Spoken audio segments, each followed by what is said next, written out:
I'm going to show you how to make a drink called a deep sea diver. Now this is a really, really rum heavy drink, so if you like rum, this is the drink for you.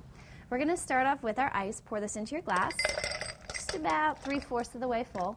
We are going to add to that 3 ounces of dark rum.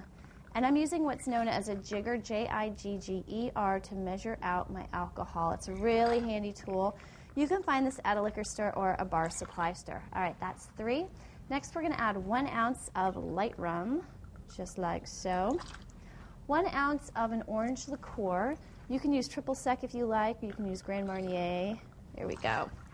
And lastly, I'm going to add in 1 ounce of 151 proof rum. Then we're just going to top this off with a splash of sour mix, like so. Go ahead and shake it up. And you're going to pour this into a highball glass, just like so. Add in your stirry straw, and there you have it, a deep sea diver. Cheers.